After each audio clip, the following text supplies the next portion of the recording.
Okay, hello, good morning, everybody. Welcome back to your favorite class.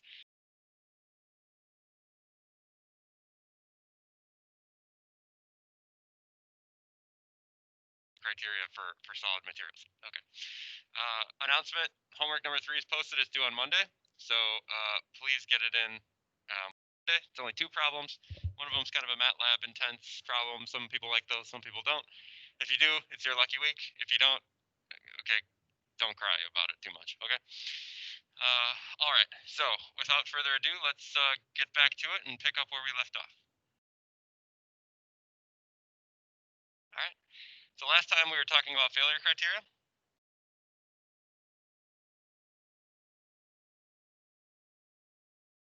All right, and we sort of motivated this with a simple example.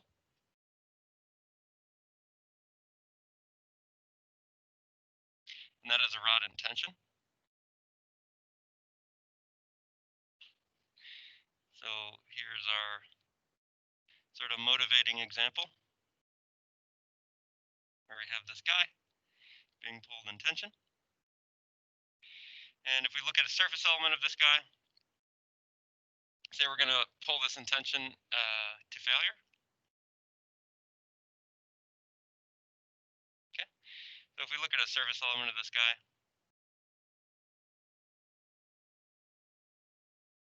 that element might look like this.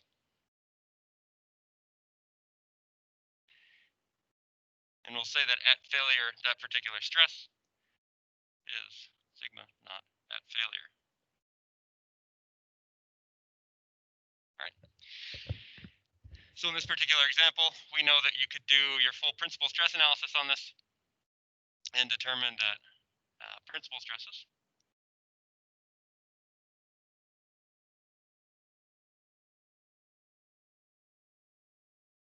are the following. Frankly, sigma naught 0, 0. We talked about how to do principal stress analysis. You're doing it on homework number 3 in 3D. So your 3 principal stresses in this situation would be sigma naught 0 and 0. And your maximum shear stress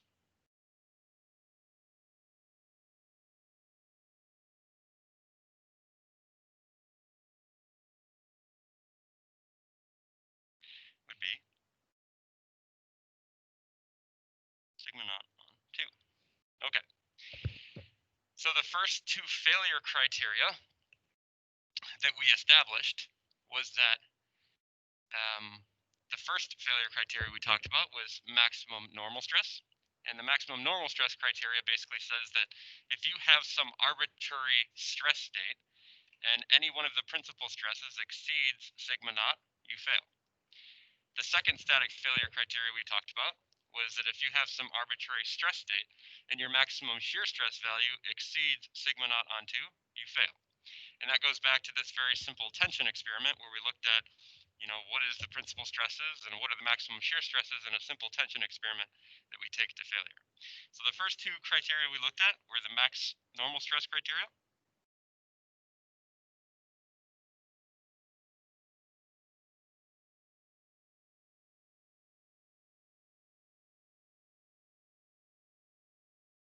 It said if the max of your principal stresses, which should be sigma 1, sigma 2, sigma 3, if that is greater than or equal to sigma naught, you fail. Okay, so whatever one of those 3 principal stresses, sigma 1, sigma 2, sigma 3 is your max, pluck that out. If it's greater than or equal to sigma naught, you fail. And likewise, you could fail not in just tension, but you could also fail in compression. If the minimum of your principal stresses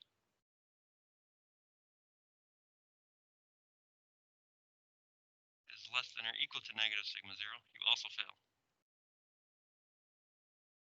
All right, yes, sir.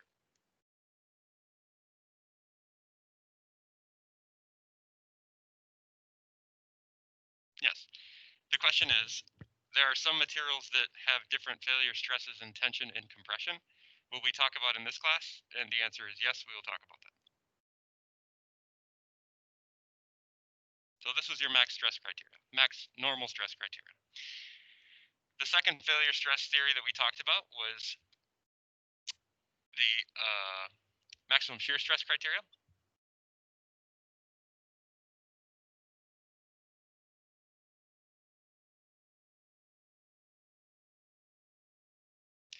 Also known as the Tresca criteria.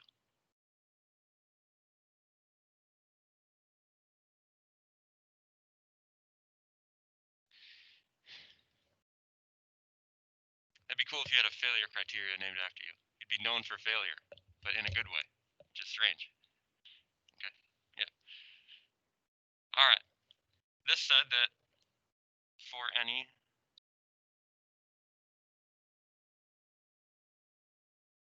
arbitrary stress state, if that maximum stress state gives you a maximum shear stress that's greater than or equal to sigma naught on 2, you fail.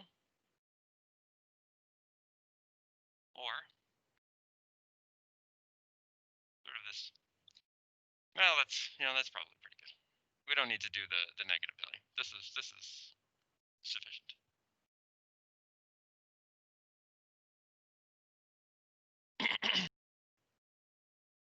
Okay, so those were the two failure criteria that we had covered so far. We have one more failure criteria that we're going to discuss, and that is the maximum failure criteria. And so that is new material that we'll get into now. So final theory, and now we're getting into new material. It's number 3. Maximum distortion energy theory. Sometimes called the von Mises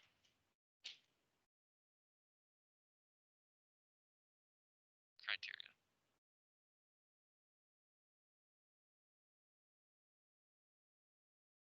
Named after Mr. Criteria. Okay.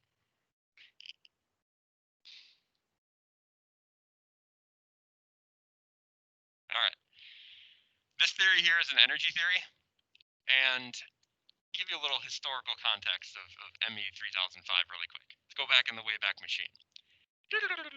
All right, like 2 years ago, this class, I would say, was overloaded with stuff. All right. This class is obviously an advanced 2004 class. It's your first like materials lab class. It had a little bit of FEA in it previously. About 2 years ago, there's FEA in the lab sections. And it's also meant to be a precursor class to your design of machine elements course. Okay. So there was like a zillion things in this class, right? And one of the things they asked us to talk about in this particular class, because it's important for finite elements, was energy theories. And so one of the things that got cut out of this class was the discussion of energy theories. And sadly, the derivation of all of the failure criteria associated with the von Mises failure criteria are energy theories. And the point is, we don't have time to go through the whole derivation of this failure theory, because that sort of got cut from the 3005 curriculum over the years to sort of save time for other stuff, namely for fatigue stuff later in the course. So I'm going to just sort of gloss over the derivation of this particular theory, and I'll just say that this is an energy-based theory.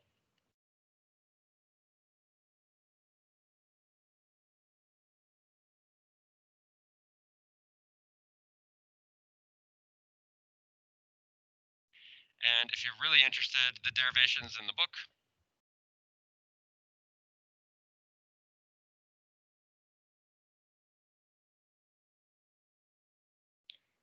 And it's pages 639 to 642. So go take a look at that. You'll be enthralled. All right. Long story short, the energy theory was more or less utilized in computational worlds. And that's because if you sort of look at these theories up here previously, the max normal stress criteria and the max shear stress criteria, you're really like, you've got like 6 equations here.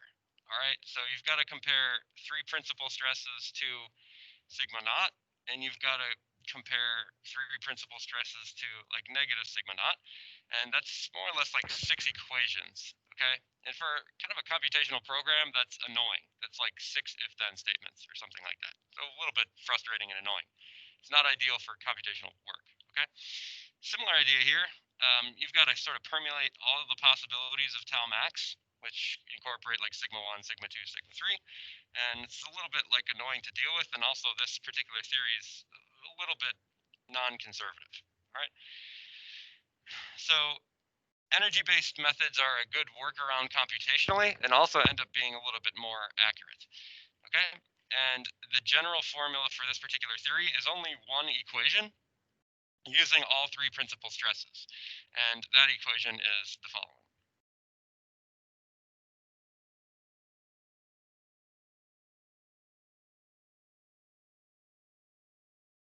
Okay, gotta make sure I get this right.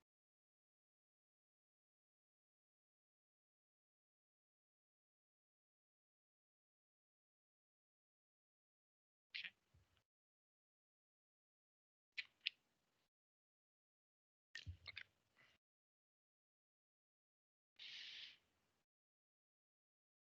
All right, so here it will be, this is the full 3D version, will be sigma 1 minus sigma 2 squared plus sigma 1 minus sigma 3 squared plus sigma 2 minus sigma 3 squared. If this entire term is greater than or equal to, so over a little bit, 2 times sigma naught squared, you fail. All right, so here's your equation.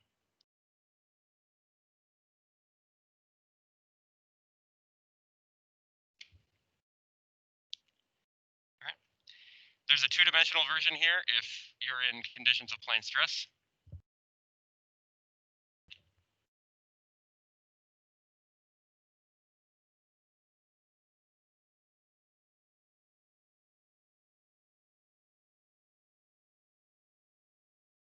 This simplifies, and the simplified version here is sigma 1 squared minus sigma 1 sigma 2 plus sigma 2 squared. If this term is greater than or equal to sigma naught squared, you fail.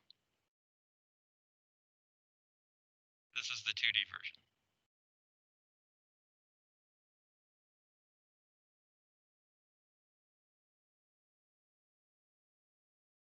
Okay. So remember we had been looking at failure envelopes of these three different theories and basically plotting them in a two-dimensional space with like sigma 1 on one axis and sigma 2 on two axes. So the failure envelopes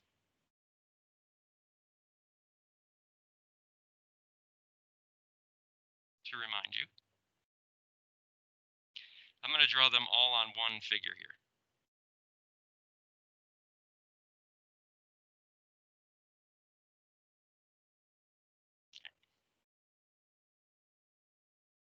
With sigma 1, sigma 2, and this is kind of like two-dimensional failure theory, and this is assuming that sigma 3 is 0. The important kind of points for us on this figure are going to be where these principal stresses see the yield stress. So here this is like sigma 0, naught, negative sigma naught, negative sigma naught. And we can plot all three of these failure criteria on the same sort of graph. The first was that max normal stress that said if any of your principal stresses exceed that which would cause yield, you fail. So here this is max normal stress.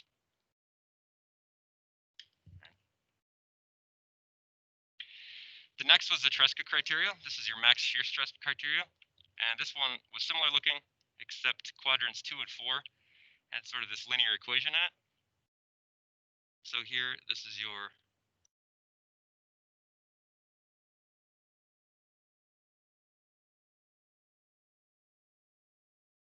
Tresca criteria.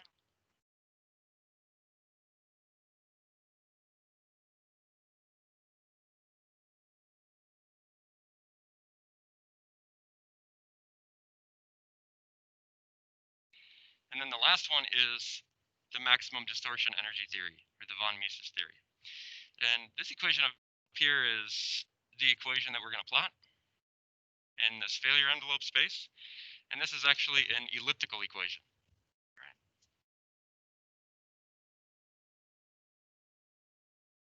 That is still going to intersect at these sort of critical points, but it's going to have kind of an elliptical shape. So I'll draw it the best that I can.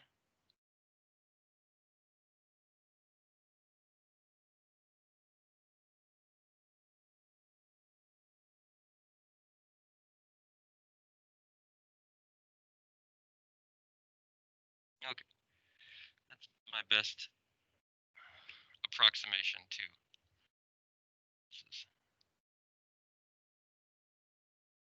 the von Mises failure criteria. Okay. So putting all these failure envelopes on the same sort of sigma 1, sigma 2 axis allows us to look at this and say, like, which theories are conservative and which theories are non-conservative. And so what I mean by that is, like, which of these theories might predict failure in some situations where other theories might predict safety, okay? And generally, if you're an engineer out in the world, you want to go with the most conservative theory, okay? That's because you want to be as safe as possible, usually, okay? So if you're going to use a failure criteria, generally best to use the most conservative theory, okay? So here,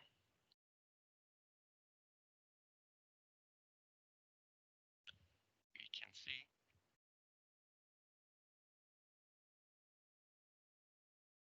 relative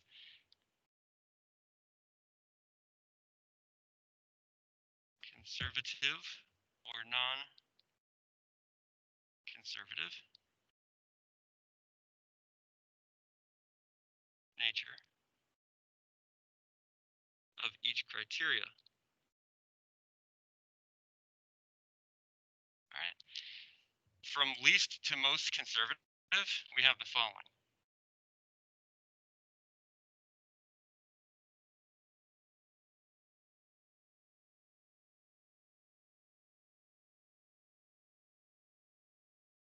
Okay.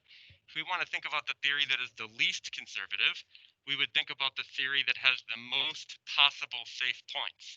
Okay, that would be the least conservative because it would be the one that would sometimes tell us that its point is safe when in actuality another, theory might say that it is not safe. Okay, so the least conservative is max normal stress.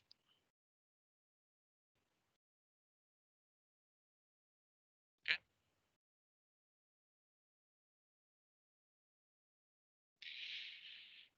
and that's because it encompasses like the largest area. So like all this area here,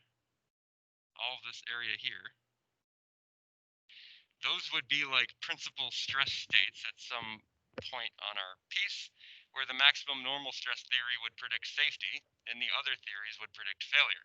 Okay, hopefully we see that. So because of that, this tends to be the least conservative theory. And so because of that, it is very rarely used.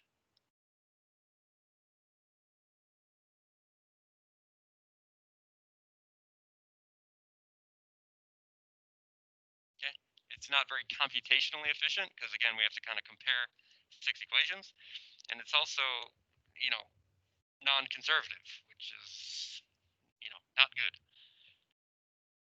All right.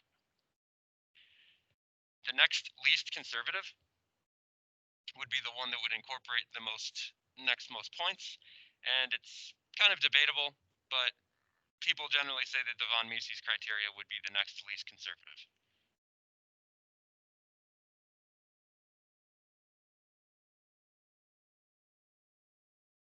Okay.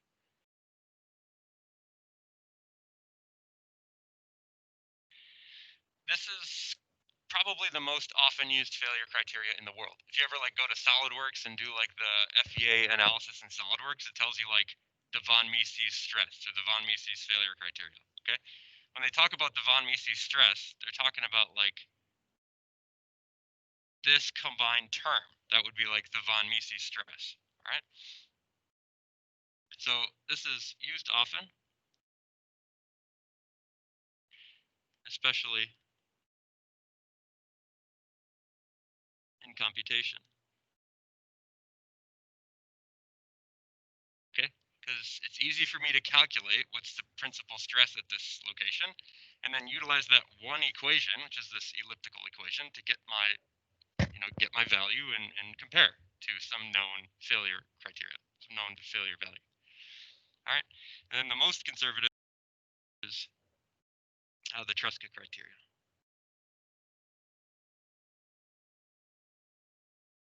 This one is also used often.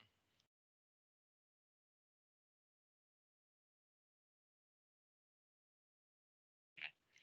And I'd say these are sort of equivalently conservative, okay, very close.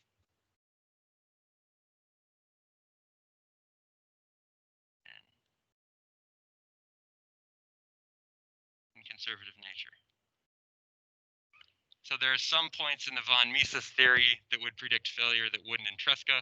Similarly, there are some points in the Tresca criteria that would predict failure that would in von Mises and vice versa. Generally, they're like pretty close in their conservation behavior. So because of that, those two theories are used most often in practice. All right, so enough with the jibber jabber. Let's actually one more thing I do need to talk about is how we incorporate safety factors.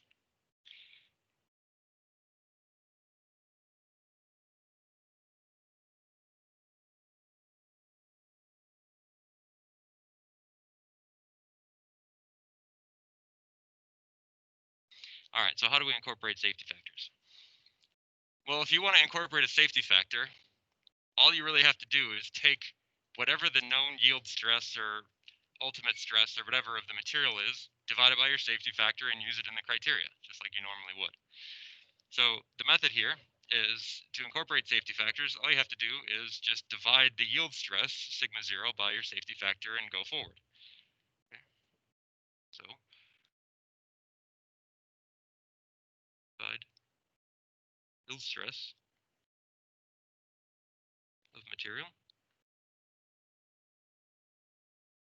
by safety factor and use theory as normal.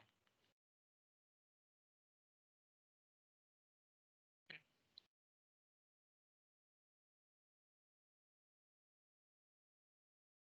So for max normal, that would look something like if the max of sigma 1, sigma 2, sigma 3 is greater than or equal to sigma 0 divided by safety factor, you fail. Okay. Pretty easy there. Understand? Or if min sigma 1, sigma 2, sigma 3 less than or equal to negative sigma 0 on safety factor, you fail. It's sort of pretty easy to kind of understand this. You're not protecting against sigma 0, you're protecting against sigma 0 divided by the safety factor. Okay? That's kind of how you have to think about your failure criteria now. The value you're protecting against is not sigma naught, it's sigma naught divided by 2, if your safety factor is 2. Okay? Continuing. Tresca, pretty easy. That is, if tau max is greater than or equal to sigma naught divided by safety factor divided by 2. Or if you have sigma 1 greater than sigma 2 greater than sigma 3, then this is just sigma 1 minus sigma 3 greater than or equal to safety factor. Sorry. Sigma 0 on safety factor, you fail. Okay.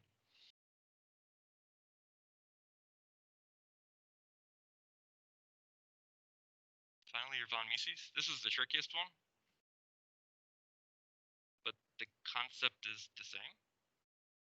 Okay. Here, sigma 1 minus sigma 2 squared plus 1 minus sigma 3 squared plus sigma 2 minus sigma 3 squared. If this is greater than or equal to 2 times sigma naught divided by safety factor, all squared, you fail. Okay, that safety factor has to be contained in the square. Okay.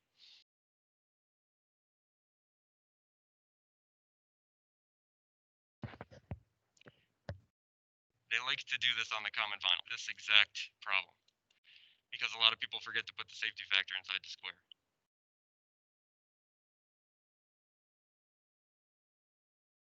Okay, let's see this in action.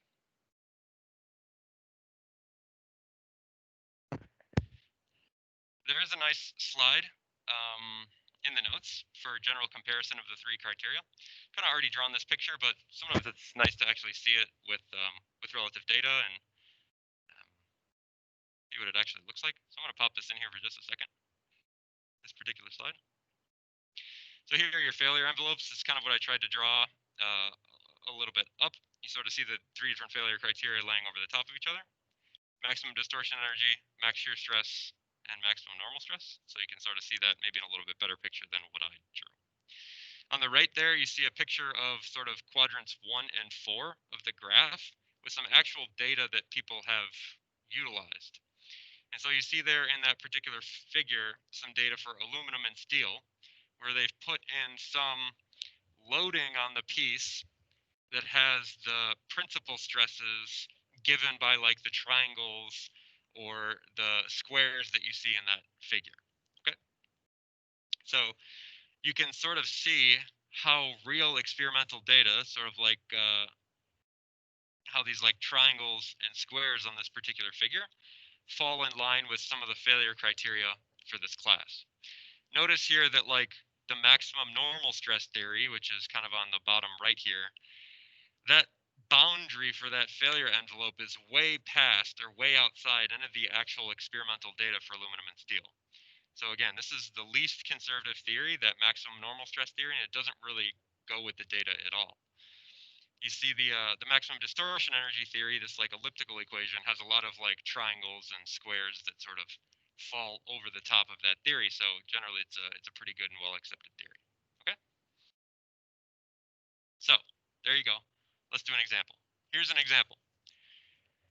We're going to consider this two-dimensional element with the stress state that's shown. And let's say the material that we're working with has a yield stress in both tension and compression of 18 KSI. I want to know, will this material fail according to any of the failure criteria we've talked about? So this is the example we're going to do. I'll give you maybe a minute or two to copy it down, and then we'll work through it.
I'm going to bring this picture into the notes, and I'll also copy down the yield stress of this material, and we'll get going on this exam.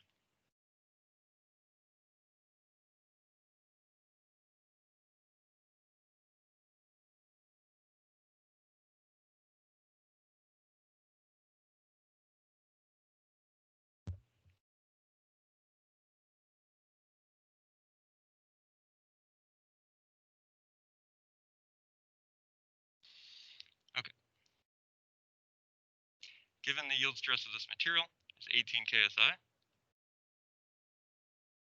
do we predict failure?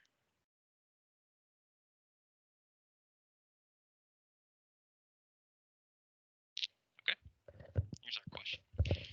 All right, question for the audience. Here we have some arbitrary stress state, 8,000 PSI, 4,000 PSI, 10,000 PSI, and we want to attack a failure criteria problem. What's the very first step that we want to do? Yeah. Yeah, we want to calculate principal stress. All right, so step number one is obviously identifying the stresses that are written here and then calculating principal stress. All right, so give me the stresses on this particular element in terms of like sigma x, sigma y, tau xy. If I got 3 people in the room, you're each going to do one. Alex, give me one. Yeah, I'll work in KSI. So here, 10 KSI. Go. Good. Sigma y, negative 8 KSI. In the back, my shear stress. Excellent. It's hard to tell who's who behind those masks. I can't like tell who you guys are. Sorry. Okay.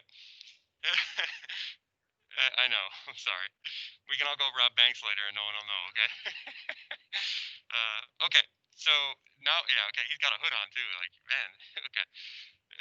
We're really ready. All right. So here's my general stress in X, stress in Y, and tau XY. And now I calculate principal stresses.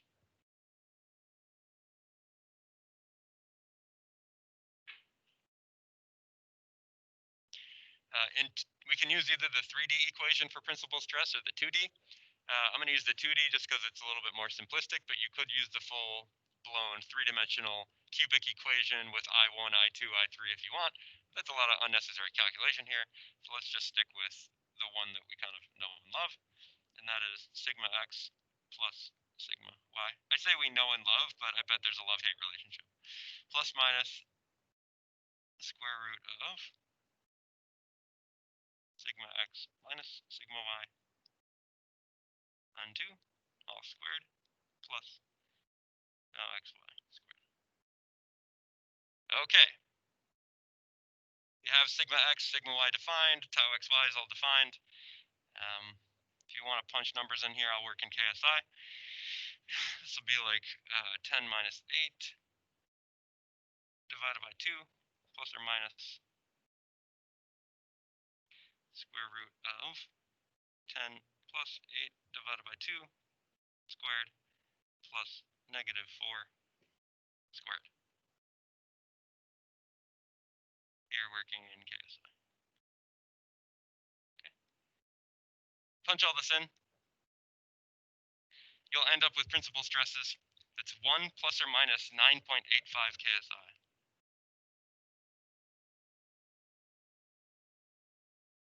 Okay. Or if we want to write them explicitly, it'll be 10.85 and negative 8.85 as sigma 1 and sigma 2. Okay, baby. We got our principal stresses. Nice. It's also easy to see that because of the way that we've written this, we know that this 9.85 is the maximum shear stress.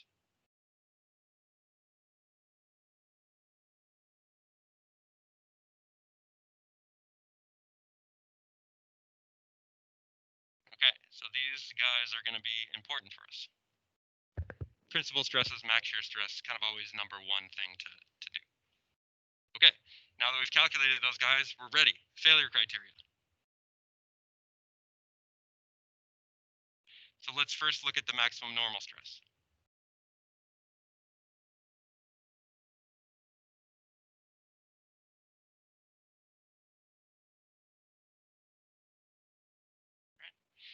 Remember that theory says if the maximum of sigma 1, sigma 2, sigma 3 is greater than or equal to sigma naught, you fail.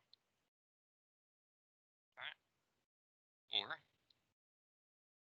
if the minimum sigma 1, sigma 2, sigma 3 is less than or equal to negative sigma 0, you fail.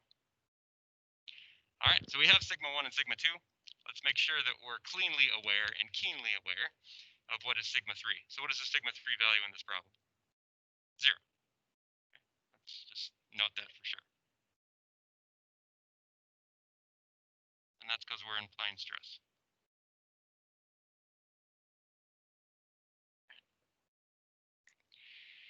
So let's first take a look at this first criteria. All right. Well, what's the max of sigma 1, sigma 2, sigma 3? All right. Well, we can look at our two non-zero values up here, 10.5 and negative 8.85. Obviously, the maximum of that is 10.85. All right. So this first bit here is, we're going to question this. 10.85 KSI. We want to know, is this greater than or equal to my yield stress of 18 KSI? Okay, hopefully we passed kindergarten. Do you learn equalities in kindergarten? I think it might be first grade, second grade, something like that. And we can obviously see that this is false. So are we safe or do we fail? We're safe, right? For now. Right? So that's one side of the argument. We have to look at the other side as well. I need to look at the second bit. If the minimum of my principal stresses is less than or equal to negative sigma naught, I also fail. So I also need to consider the minimum of my principal stresses is negative 8.85 KSI. And I want to know, is this less than or equal to negative 18 KSI? Okay, well, this is obviously also false. So again, safe. All right, so we are safe by max normal stress theory.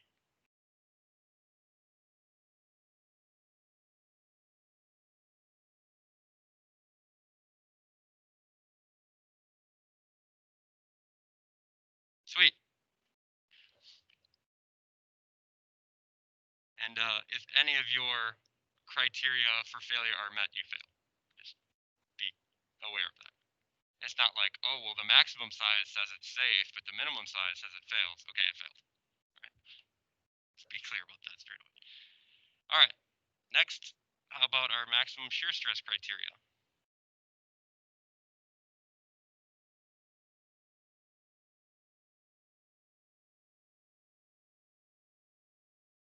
Okay. So we found above, we saw that our maximum shear stress in this case was equal to 9.85 KSI.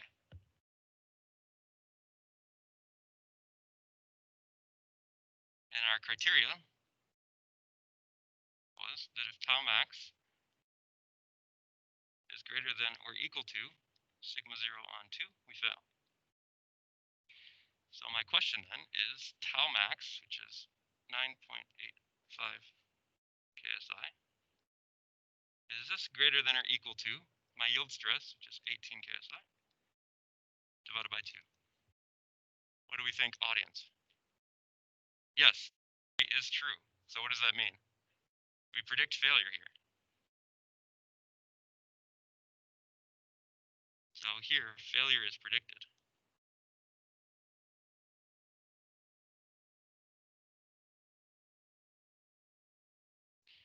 Interesting. My. One theory says that we're safe, one theory says that we fail. Interestingly, the least conservative failure theory tells us that we're safe. Strange. Next. Max distortion energy.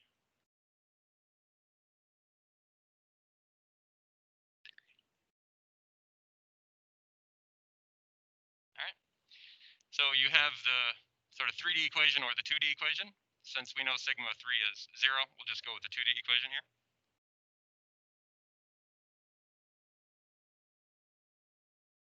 That says that if sigma 1 squared minus sigma 1 sigma 2 plus sigma 3 sigma 3 sigma 2 squared, if this is greater than or equal to sigma naught squared, we fail.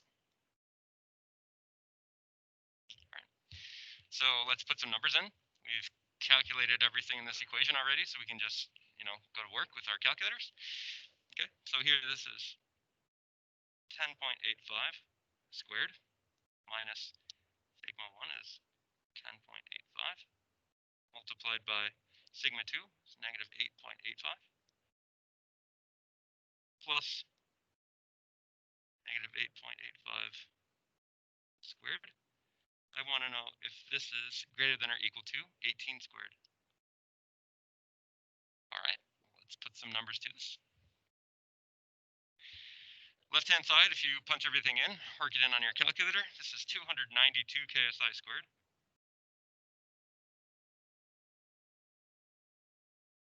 I want to know, is this greater than or equal to 18 squared, which is 324 KSI squared. Okay, so true or false with this equality? It's false, so that means we predict safety.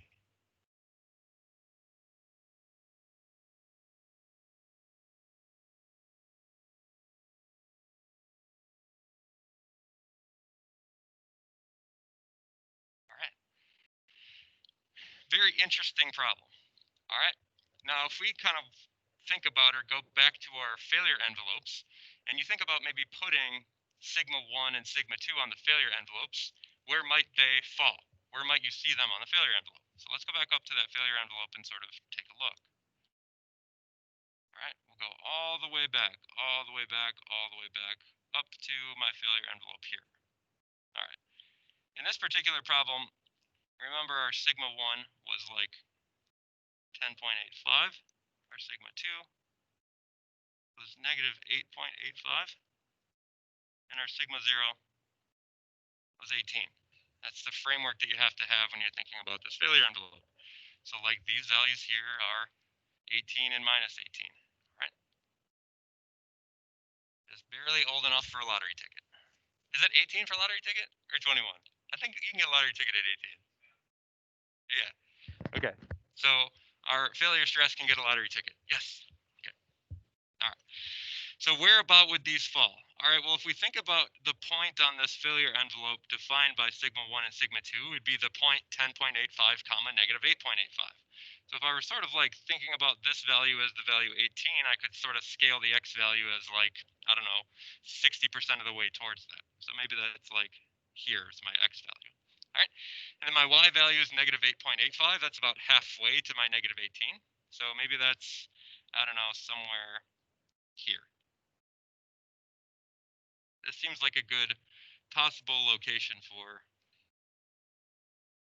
10.85 comma negative 8.85. Right. We see kind of by the sketch of this figure that this particular point, it falls inside the boundary given by the max normal stress theory, which we sort of saw with our equation. Okay. It falls in the boundary of max distortion energy theory, which we saw as safety with our predicted equation, but it fell outside of our max shear stress theory. So we predict failure with that theory. So you can see there can be certain points that we have certain stress conditions that would give us failure with one failure criteria and safety with the other. All right. So that's going to be it for today on your failure criteria. Have a good weekend, and I'll see you on Monday.